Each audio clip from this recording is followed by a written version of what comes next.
Évangile de Jésus-Christ selon saint Luc, chapitre 6, versets 39 à 42.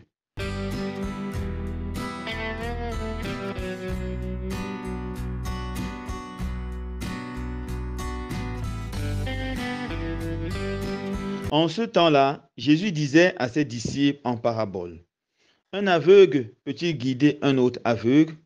Ne vont-ils pas tomber tous les deux dans un trou?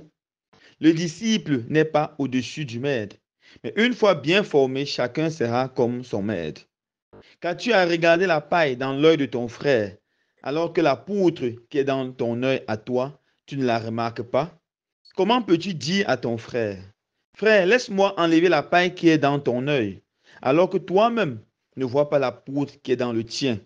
Hypocrite, enlève d'abord la poutre de ton œil, alors tu verras clair, tu pourras enlever la paille qui est dans l'œil de ton frère. Acclamons la parole de Dieu. Louange à toi, Seigneur Jésus.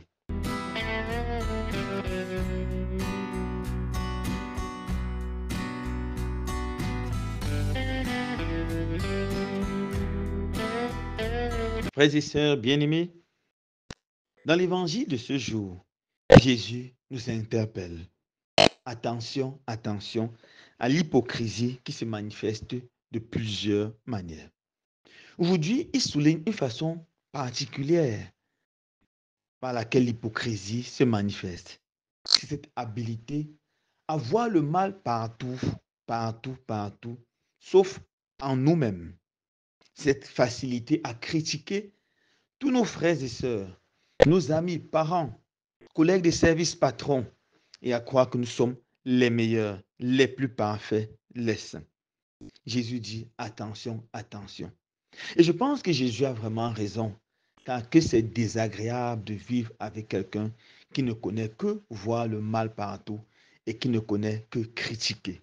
Que c'est désagréable de vivre avec quelqu'un qui du matin au soir va vous parler du mal des autres, va vous montrer comment le monde ne va pas bien, comment la terre est une ordure, comment leurs frères et sœurs sont des vauriens. C'est une façon indirecte de dire aux autres, c'est moi le meilleur, c'est moi le best of the best, c'est moi la star des stars. Et c'est vraiment dommage. Je me rappelle l'histoire de monsieur qui avait décidé de voyager pour aller à Rome. C'était un Italien et il allait à Rome. Il voulait prendre ses vacances, profiter pour voir le pape. Avant de voyager, il est allé chez son coiffeur. Et pendant que son coiffeur était en train de le coiffer, il dit à son patron: je suis venu me coiffer bien comme ça parce que je vais faire mon voyage demain. Je vais en vacances, j'irai à Rome. Et puis je vais demander une audience et je vais voir le pape. Le coiffeur lui a demandé: avec quelle agence vas-tu voyager? Il a dit: je vais voyager avec, donne le nom d'une agence de voyage italienne. Et le coiffeur lui dit: cette agence est nulle. Le service est mauvais. Les hôtesses sont nulles. Elles sont impolies. La nourriture qui est servie à bord est horrible. Tu auras le pire voyage de ta vie. Et le monsieur sentait déjà mal à l'aise. Il lui a dit: et tu comptes vraiment rencontrer le pape? Il dit: oui, je vais demander une audience. Il dit: c'est impossible. Tu es un rien.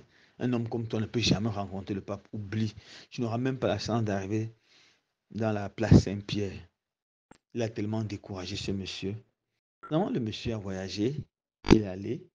À son retour, il est reparti se coiffer 2 mois après. Et le monsieur lui a demandé: alors comment s'est passé son voyage? Il a dit: le voyage c'était le contraire de ce que vous avez dit. J'ai voyagé, c'est par cette agence, elle était très bien. Le voyage était extraordinaire. Le repas était bon, j'ai bien mangé. Et je suis arrivé là, je me suis reposé dans un hôtel, c'était agréable, le service était bien. Et puis j'ai pu avoir une audience avec le pape. Je suis allé voir le pape, il m'a accordé une audience privée. Et j'ai même pu embrasser sa bague. Et je me suis dit: waouh, vous avez embrassé la bague du pape? On vous a laissé passer? Oui. Il dit: waouh. Il a dit: qu'est-ce que le pape a dit? Et lorsque le pape, je me suis baissé pour embrasser sa bague, le pape a regardé mes cheveux, il m'a dit: mais qui a coiffé tes cheveux? Je n'ai jamais vu une coiffure aussi horrible. Et vrai, c'est ça. Le coiffeur qui pensait que le monde entier était mauvais était un très mauvais coiffeur. Il n'était même pas capable de coiffer bien son client. Souvent, quand on regarde le mal partout, c'est parce que nous sommes remplis de mauvaises choses et nous sommes aussi des incompétents. Un homme sage disait, quelqu'un qui a le cœur rempli de fleurs voit les fleurs partout. Quelqu'un qui a le cœur rempli de boue voit la boue partout. Il est bon d'enlever cette boue pour pouvoir voir clair. C'est exactement ce que Jésus dit. Comment peux-tu enlever la paille dans l'œil de ton frère si dans ton œil, si ton œil, si ton œil est rempli de poudre? Nettoie d'abord ton œil, alors tu verras clair pour nettoyer l'œil de ton frère. La plus grande façon pour vaincre l'hypocrisie et pour vaincre les critiques acerbes sur autrui, c'est d'apprendre à faire l'examen de conscience personnel. Apprendre à se corriger personnellement. Lorsqu'on commence à nous regarder nous-mêmes, on rend compte que nous ne sommes pas des saints, que nous avons du chemin à faire. Nous devenons non seulement indulgents envers les autres, mais nous devenons des personnes qui peuvent vraiment, des personnes capables d'aider vraiment leur prochain. Que je te donne la grâce de vaincre cet esprit négatif de critique, de voir le mal partout et d'apprendre à regarder nos frères et sœurs avec un regard positif. Loué soit Jésus-Christ.